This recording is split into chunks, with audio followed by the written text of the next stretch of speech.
Hey guys, fun video today, a little day in the life vlog style, just my typical day as an eBay and Poshmark reseller, along with some really fun getting to know me questions as part of a collaboration with other reseller YouTubers. Definitely check out their channels in the description below, and let's get the day started, guys.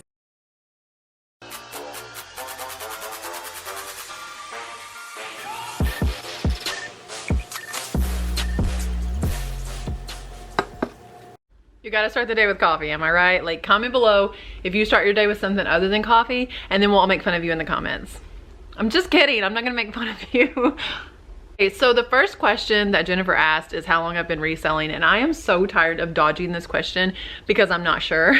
So I got on my personal Instagram and I started looking back, and I found that today is April 21st. This video will go live tomorrow on the 22nd.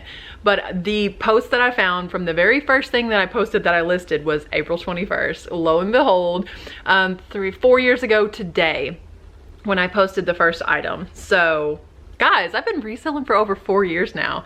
That's pretty cool. So I've been reselling for over 4 years, and I started reselling when my youngest son, who is now, he's 4 years old now, he was about 10 months old at the time. And just out of a necessity, an absolute desire to stay home with him as much as possible. We live really frugal lifestyles.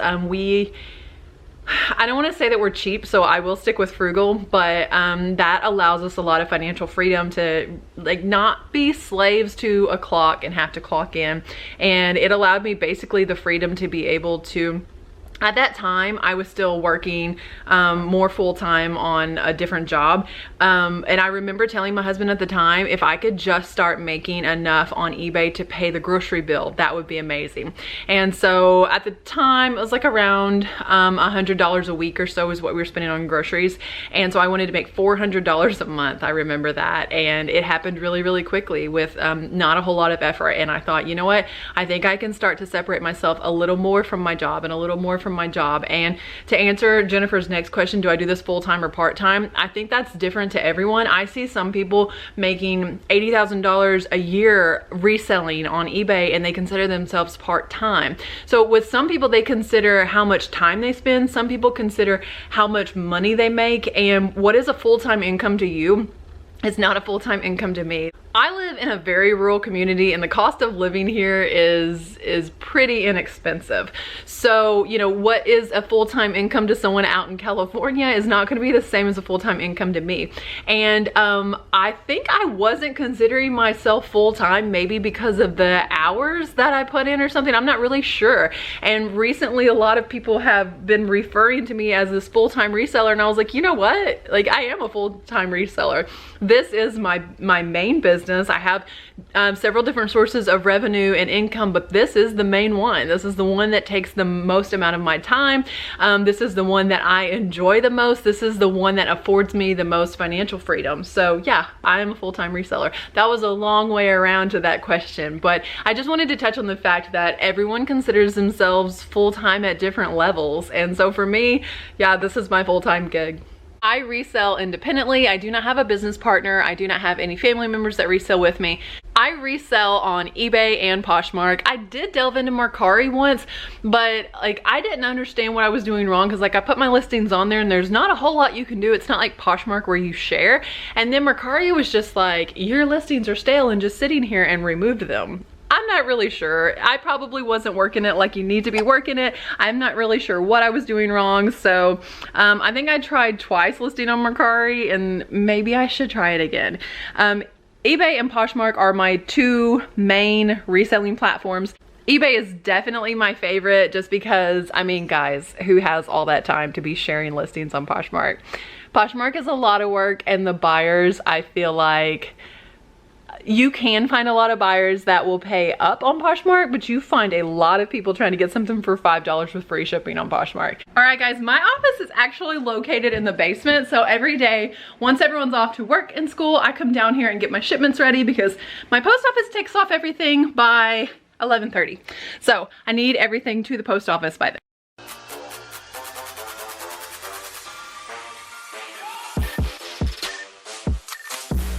You guys, my amazing husband recently hung up these racks for me for purses, because I feel like if you're gonna list purses, especially really good bags, like, do not lay them flat. Whatever you are doing, do not put purses in a tote and lay them flat.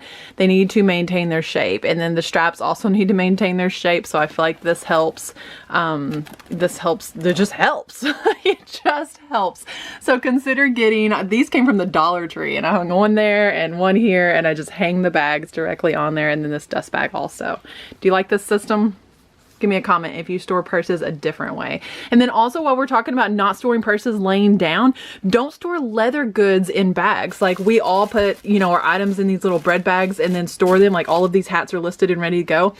Do not store leather products like this, be it leather shoes, leather belts, a leather jacket, a leather purse. Like, do not do it. Let's go print out some shipping labels. Oh wait, first I forgot. I totally sold something on POSHMARK. Let me see what it was. It's a jacket, I remember that. But I want to make sure there wasn't something else on there. So if you do cross post and then like one store is your favorite, you know, like mine, always make sure that you're checking and making sure that you are sending out everything. So, oh yeah, okay. It was this Reebok jacket. I'll just get it and show you guys.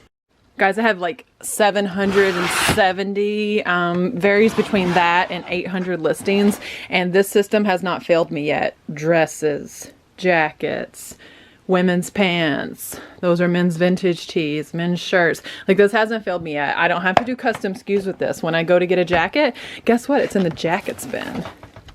And there it is. That's the jacket I'm looking for. This is the one that sold on POSHMARK. I'll show you guys what it is. It's this cool vintage Reebok jacket. So definitely picked this up because of the age more than anything. The style was pretty cool too. It's not like a really bright color or anything. It's just a cool style, but it does have the logo on there, and yeah, it's pretty neat. And it looks like, let me pull this up. I sold this for $35. After POSHMARK fees, I made 28 bucks on this. So nice sale.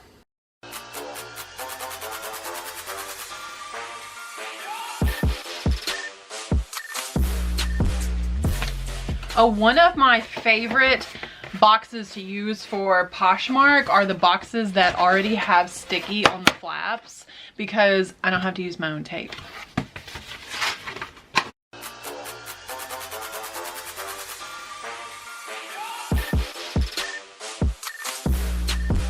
So another question that Jen has is, what type of items do I sell? And ideally, I would say vintage and designer. Like, that is what I would really like to sell more than anything else, is vintage and designer. And I can't say just vintage and designer clothing, because obviously I like accessories, but I love to sell vintage home goods, vintage home decor, vintage anything, like things that are wood and glass and metal that they're not making anymore. I love to sell that kind of stuff. So I typically pick up items, you know, my business model is $5 or less on items, but you know, sometimes you can't grow the profits as much as you would like with that. So typically, I aim at being able to pick up an item and sell it for 10 times what I paid for it. If it doesn't fit that, I have to seriously be in love with it and just trying to save it from the garbage, which does happen. I'm not gonna say it doesn't happen. You guys have seen that happen. So that leaves my average profits kind of all over the place. I'm not really interested in listing stuff that I'm not making at least 20 bucks for, because the listing is the same. Like, it takes the same amount of time, the same amount of energy, the same amount of products to list an item that's gonna sell for $15 as it does to list an item that's gonna sell for like 75 bucks. So knowing that my time is worth something, I don't want to pick up things that are gonna sell for less than $20. That does happen sometimes, especially when you have to reduce with bad buys. So average profit, that's a question on here, and I don't really have an average profit. I might profit, you know, $28 on an item, $20 on an item, and I might sometimes, you know, I just sold some dishes for $400. Like, I don't have an average profit.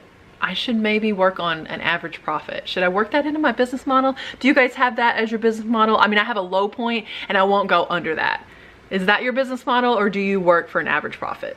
I mean, I could give you like average sales price, but again, we're going to be averaging out a $20 t-shirt and a $400 set of dishes, so $420. So the average would be, you know, $210. That's not true. So I'm gonna give you an average sales price, but it's not gonna do much. That's not. I just like to sell vintage things. that are worth my time. I'm printing off my shipping label, and how many of you guys that resell on Poshmark always ask for the shipping label like on the website? And so I'll click download shipping label, and it's like, your shipping label's already been emailed to you. If you haven't received it, you can download it now. Why do they tell me that? I'm gonna come here for every single sale all the time. I never print this from my email. Does anyone actually print this from their email? Like, I can't imagine opening up my email and printing these off instead of just getting it from the website. So I will source from anywhere that the prices are good. Primarily I use thrift stores, but I love to shop yard sales, and it's warming up in my area even though it snowed yesterday, which was bizarre. If you're anywhere in the Midwest, I'm sure it snowed where you were at also. But I mean retail arbitrage, estate sales, auctions are really fun, flea markets, did I already say flea markets? Little resale shops, even antique malls. I feel like you can source just about anywhere. Oh, here's a little look at my Poshmark, you guys. Isn't she cute and brunette? I think I'm pointing at my hat because I'm like, that's really cool fashion. Let's point at this. But anyway, yeah, I'm totally, my camera's trying to focus. I'm totally brunette in that photo, but it's cute, so I'm leaving it. Anyway, 15% off 3 items or more from this closet. I don't know how many listings I currently have. This is 937, but that's counting sold listings. And I don't even cross post on here a whole lot anymore. Anyway, you guys come follow me on Poshmark if you want to. If you don't want to, share some of my stuff. I don't think it really does anything for either one of us.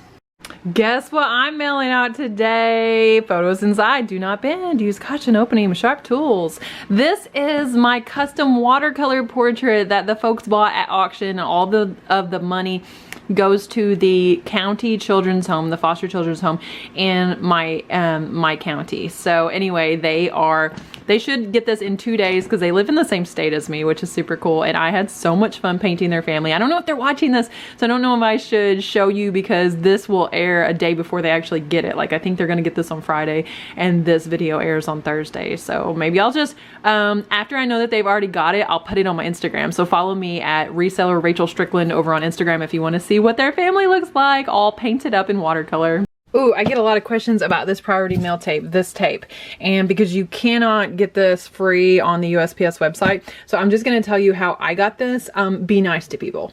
Like, that's it, just be nice. My super cool postal workers actually gave me this roll because we're friends and I like my postal workers.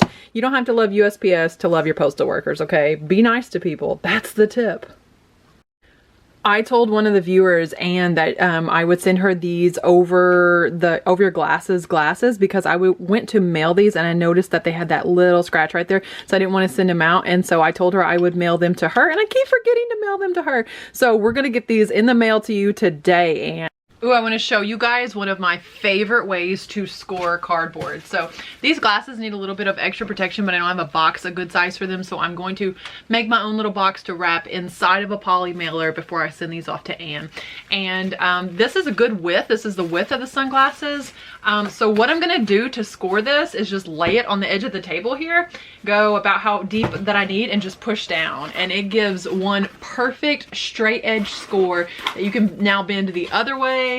I'm going to make my own little box, come a little bit further out here, score these again.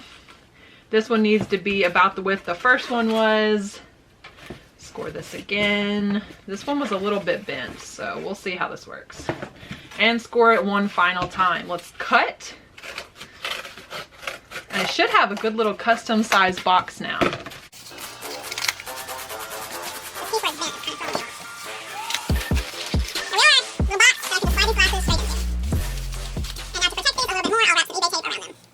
So if you're mailing items, whether you sold them or even to family or friends, and you're not using eBay because you didn't sell the item, or you're not shipping the item through eBay, if you're not using pirate ship to mail your items, like, you are missing out. Basically the same discounts that are available on eBay are available on pirate ship. So when I send this 3-ounce first class over to Anne, I'm going to use pirate ship to print off my label, and it's going to give me a discount versus going straight up to the post office and buying it over the counter. Pirate ship accounts are 100% free. I have no reason to be telling you about them other than I want you to save money. Not a partnership, just a service that I use that you should be using also. So look here, I'm saving 25%, deepest discount USPS offers. Would normally have been $4 at the counter. It's $3.01. You guys have to check out pirateship.com. You guys, I'm kind of being too lazy for socks right now. I kind of just want to throw these on, even though I have sweatpants and a hoodie on, and it snowed here yesterday. Like, is this a stupid look with sweatpants and a hoodie? This is dumb. Here, I honestly just wanted to show you guys how well stocked my post office is, because I see so many people saying padded flat rate envelopes are not available at the post office. And I mean, like, we have so much free shipping supplies. I'm gonna go check my PO box that I recently got for my business because I'm a grown girl and stuff, and womp womp womp, there's nothing in it. Another day. Man, guys, I really want to go out thrifting while I'm out, especially since I have you guys with me, but I'm going to resist the urge and I'm going to go home and list at least 20 items. I'm going to pick out 20 items out of this bag of unlisted inventory that I am going to draft. How about maybe Bullwinkle? We might draft him. This, it's 2.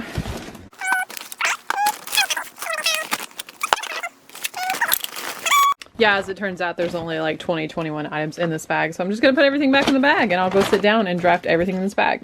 So here's my typical listing setup. I have my IKEA bag down here with my 20 items that I'm ready to draft. I have my tablet and my phone, and I'm actually going to be drafting the items on my phone. I like the more compact design to be able to just text in, like type in everything that I need to as far as being able to draft items. And then I'm going to pull up a YouTube reseller video on my tablet. Drop your channel down below. Let me know, because some of you guys comment, but I might not know that you actually have a channel and not just a YouTube account. So comment below and let me know what your channel is if I need to be considering you my co-worker while I'm listing things, because that's exactly what it's like. I hope that you guys use my videos the same way, that you just play them in the background while you are listing things. I'm going to pull up some reseller content.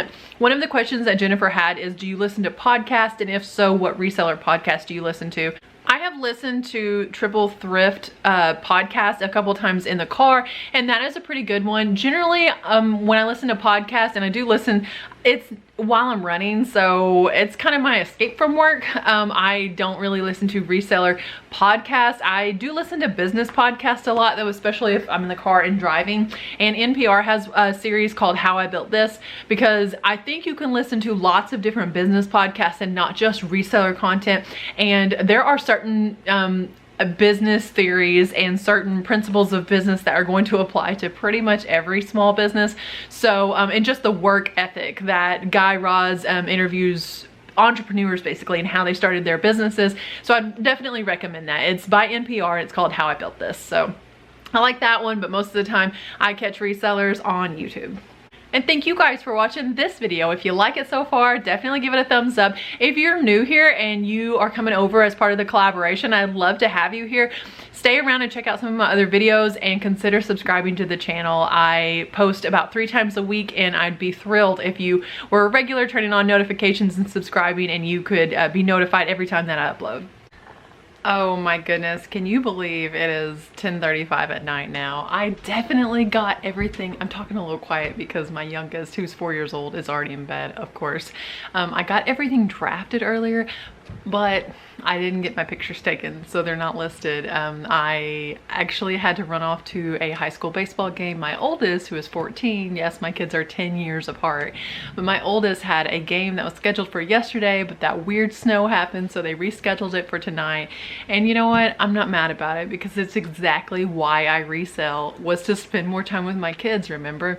To be able to be here and be mom every single time that they need me. Definitely not mad about being able to go watch a high school baseball game tonight. They played about an hour away, and it's 10:35 and we're just now getting home, so I'm probably not going to take pictures of these, but I thought I needed to come down here and fill you guys in on how the rest of the day went and answer Jennifer's last few questions. So I would say sometimes I do have really late nights, and sometimes that can be midnight. I don't think I really work past midnight ever, and midnight is a rarity. Honestly, I would say most of the time we're in bed by like 10 o'clock. But to segue from that into Jennifer's other question, she asked, how many hours a week do you say that you list, and how many hours a week do you think that you source? And sourcing, I think, is really interesting and probably unique for my situation. I source fewer than 2 hours a week. Shopping is the absolute most favorite part. Yes, it is. Could I source more than that? Absolutely. I could go shopping every single day. But when I go, I mean, I find bags of stuff basically every time. I've had to start being a lot pickier because there's just like, I think I'm the only reseller in my town. I'm not kidding when I tell you guys that. 7,000 people in my town, and I'm pretty sure I'm the only one that does this. There is another eBay seller in town, but he sells largely new goods. So how many hours a week do I spend outside of that, like listing and actually working my business? Fewer than 20 hours a week, I'm sure. And I just love that I'm able to earn what is a full-time income for me with less than 20 hours a week. That's exactly what I want to enable you guys to do. That is my whole point and purpose in YouTube and Instagram, because I learned to resell 100% based off of social media, based off of other resellers showing me the ropes for free. And so that's always what I'm going to bring to you guys, is free information. Jennifer asked, what are goals do you have for your business by the end of the year? And one of my goals for my business, I consider YouTube a huge part of my business. And I mean, you guys are my co-workers. So by the end of 2021, I will have 5,000 subscribers on this channel. So if you're not already subscribed, help get me there. And as far as for reselling, I hope I'm well over 1,000 listings by then, because I'm like bounce back and forth between 760 and 800 listings right now, depending on how much stuff is going out the door. So I want to be setting definitely at over 1,000 listings in my store, and hopefully selling on at least a third platform by the end of the year. And then she asked, what is my 5-year plan? And that's the last question. And you guys, 5-year plan, like I just told you, I have a 14-year-old. He's a freshman in high school right now. So when I think about 5 years down the road, like he's not at home anymore. He would be like, he'll be a college sophomore. So my heart cannot think about 5 years down the road for my business, for my family, for anything. I hope, God willing, that we're still here in 5 years, that I am doing exactly what he wants me to do. I hope that if it's reselling, if it's YouTube, if he takes me somewhere else, I just hope and pray that in 5 years I have the courage and the boldness to do whatever God wants me to do. And that is my 5-year plan. So I thank you guys so much for watching this. I'm sorry that I have to be so quiet for this last little part of the video, but like I say, sleeping 4-year-old upstairs. But I appreciate you guys so much, as always. I know there's lots of random tips in this video today. Let me know how you like a vlog style. If I continue to do a vlog style, then I'll get better at it, I promise. But anyway, I'm just so thankful for you guys, because otherwise I'd just be sitting here talking to the Canon and knowing that no one's ever gonna watch it, and that would just be a bummer. So thank you for watching this. God bless you in the biggest way. And oh, I forgot. Okay, so if you want to know about other resellers channels, look in the description. Check out some of them that you've never checked out before. If you want the same style questions answered by your favorite resellers that you see in the description, click on their videos as well. Everyone is posting the videos today, April 22nd, and yeah, you guys be sure to follow me over on Instagram at Reseller Rachel Strickland, and like and subscribe, turn on bell notifications. Thank you so much. God bless you. And remember, say it with me, treat your business like your business.